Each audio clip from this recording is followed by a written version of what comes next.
एक बार एक बुद्ध भिक्षु भिक्षा लेने एक नगर में गया हुआ था और सारे नगर के लोग उसकी सेवा करना चाहते थे, क्योंकि उस समय बुद्ध भिक्षुओं का बहुत सम्मान था।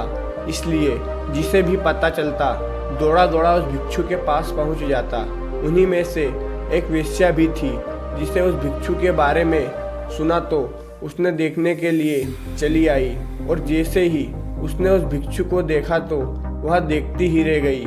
उसने उस भिक्षु के पैर पकड़ लिए और कहा कि मैं एक वेश्या हूँ और कोई भी भला आदमी मेरे द्वार पर नहीं आता, इसलिए मैं यह चाहती हूँ कि आप मेरा अतिथि बनकर मेरे साथ चले, ताकि कुछ दिन मैं भी आपकी सेवा कर लूँ। असल में वो वेश्या उस भिक्षु पर आसक्त थी।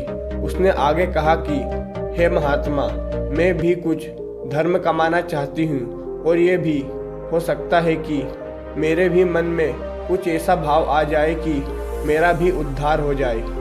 सभी नगरवासी उस वेश्या की बात सुन रहे थे, और इससे पहले कि भिक्षु कुछ कह पाते वे बोल पड़े कि तुम क्या कह रही हो? एक बुद्ध भिक्षु तुम्हारे कोटे पर कैसे जा सकते हैं? इसमें तो भिक्षु को पाप लगेगा।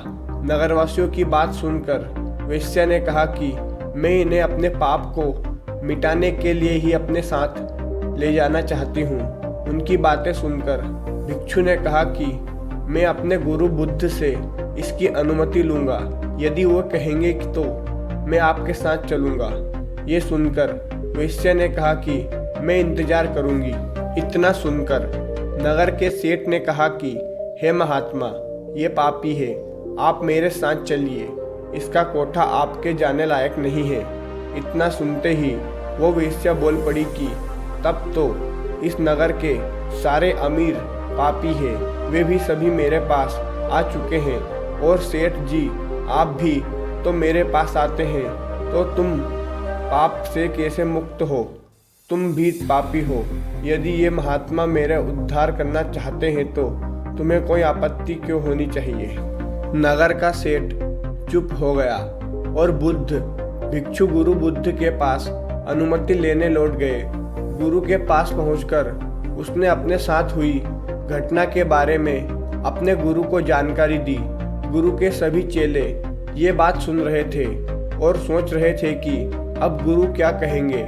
कुछ चेले सोच रहे थे कि अनुमति नहीं मिलेगी, और कुछ चेले यह सोच रहे थे कि अनुमति मिले ताकि वे भी कल को किसी ऐसे स्थान पर रहकर कुछ समय बिता सके। गुरु ने सब कुछ सुनकर कहा कि जाओ और इस औरत का भला करो। आज्ञा पाकर भिक्षु लौट गया, और कुछ महीने बाद उसी औरत के साथ लौट आया।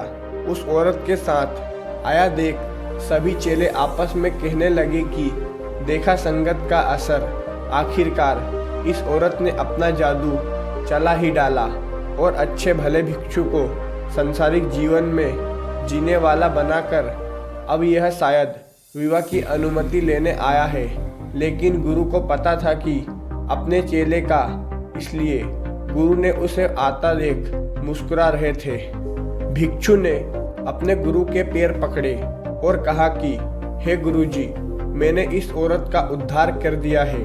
अब ये एकदम शुद्ध आत्मा हो चुकी है, अतः इसे भी अपना शिष्य स्वीकार करे। ये सब सुनकर सभी भिक्षु आश्चर्य में पड़ गए कि ये कैसे हो सकता है। चरित्र तो हमेशा बुरे के साथ रहकर अच्छे का खराब होता है। हमने तो बचपन से यही सीखा है कि बुरे के साथ रहकर तुम भी बुरा बन जाओगे। तब गुरु ने कहा कि देखो भिक्षु को, जिसने मेरे आशा के अनुरोध कार्य किया, इस औरत के चरित्र को अपने चरित्र जैसा बना दिया, ना कि खुद को बदल दिया। ये ठीक उसी प्रकार है जैसे कमल कीचड़ में रहकर भी कीचड़ जैसा नहीं होता। तो दोस्तों, इसलिए मैं इस कहानी के माध्यम से यह कहना चाहूँगा कि आपके अंदर यदि बुरे विचार आते हैं तो अपनी संगति बदल डालिए।